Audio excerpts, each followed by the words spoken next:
Are you ready to be known, or are you comfortable being nothing? The video hit 1 million views in 6 hours. By morning, her name was everywhere. But as Tosin stared at her phone watching strangers celebrate her sudden fame, her hands trembled because she knew the truth. The fame did not come from talent, and it did not come from hard work either. Before the lights, the likes, and the luxury, there were 3 girls sharing one small apartment in Yaba, Lagos. Tosin was a gifted singer with a gentle spirit, someone who was raised in church and led worship since her teenage years. She believed God had a plan, but she was tired of waiting. Her closest friend Amaka was a content creator and makeup artist with creativity but no visibility. She was loyal, practical, and deeply frustrated with poverty. Zainab, the third friend, was bold, outspoken, ambitious, and impatient. Zainab believed life rewarded those who took risks, not those who prayed endlessly. They suffered quietly. Audition after audition, rejected, videos posted, no views, bills unpaid, and dreams mocked. One night after power failure plunged their room into darkness, Zainab broke the silence. How long are we going to suffer like this? Amaka sighed, but Tosin said nothing. Zainab reached into her bag and brought out a small bottle wrapped in red nylon. My cousin in Benin gave me this, she said calmly. It's called grace oil. Tosin frowned. Grace is from God. Zainab smiled. Exactly. This just helps it manifest faster. And that night, as rain beat against the zinc window, Zainab asked a simple but difficult question. Are you ready to be known, or are you comfortable being nothing? And that question was one that would change their lives forever. Tosin resisted at first. She fasted, prayed, and cried, but hunger does not respect conviction. Amaka tried to reason, maybe it's just psychology, you see, motivation. Zainab insisted, it works, and we won't overdo it. The first test was small. They rubbed a little of the grace oil before Tosin recorded a song cover, and nothing dramatic happened until they posted it. In 1 hour, views jumped. In 3 hours, comments flooded in. The video hit 1 million views in 6 hours. By morning, her name was everywhere. But as Tosin stared at her phone watching strangers celebrate her sudden fame, her hands trembled because she knew the truth. The fame did not come from talent. It did not come from hard work. A popular influencer reposted the video. Who is this girl? Where has she been hiding? Opportunities followed fast. Brand deals, interviews, invitations. Amaka's makeup page exploded too. Zainab became their manager, very confident, aggressive, and unstoppable. But peace did not follow fame. Tosin started noticing slight changes. She stopped enjoying worship. Her prayers itself felt rushed, and her dreams became crowded with voices counting numbers. Meanwhile, Zainab pushed harder. Small oil, big results. This is our season, girls, she said with a wide grin.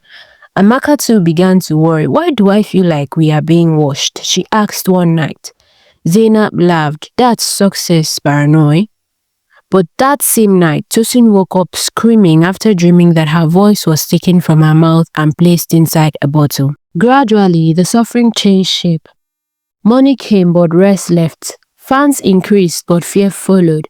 Tosin collapsed during a live performance one time, but doctors found nothing wrong. Amaka's hand began to shake uncontrollably whenever she walked, only except when the grace oil was nearby. Zainab, however, thrived, or so it seemed, demanding more use. We can't stop now, she warned. People are watching. But Amaka wanted out. This thing is not grace, she complained. Tosin was stern. But what if stopping ruins everything, she said. Zainab suddenly became hostile. You two are ungrateful, she snapped. I rescued you from suffering. You should be grateful. Then one day, tragedy struck. A young fan fainted at one of Tosin's concerts and later died. Social media turned vicious. Accusations flew. Rumors spread. That night, Tosin confronted Zainab. Where exactly did you get this oil from? Zainab was silent for too long, then finally she whispered, "It doesn't matter anymore. It already knows us." Fear swallowed the apartment. Amaka packed her bags. "I'm done."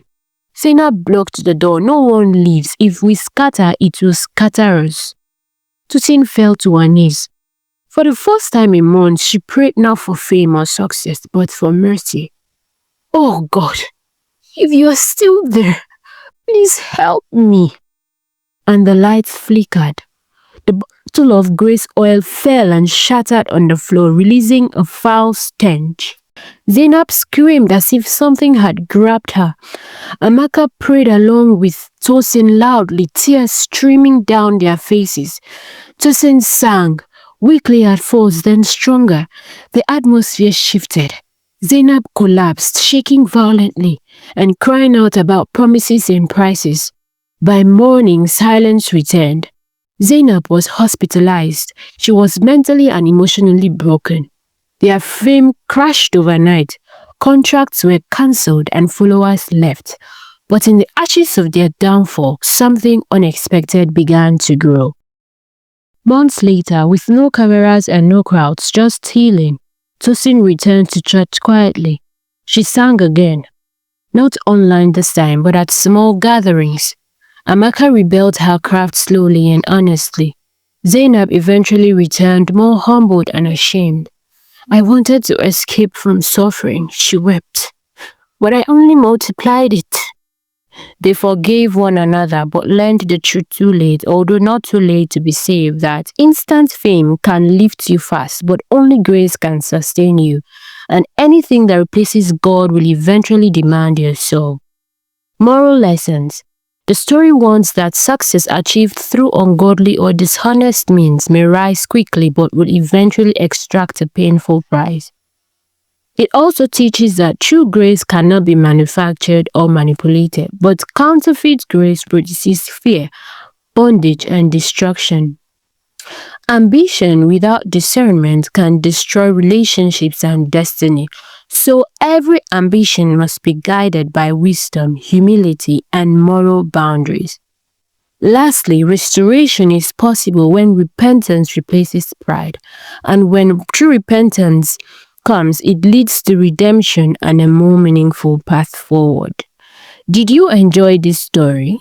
If yes, please like, comment, and subscribe to our channel. Your support encourages us. See you again on the next story.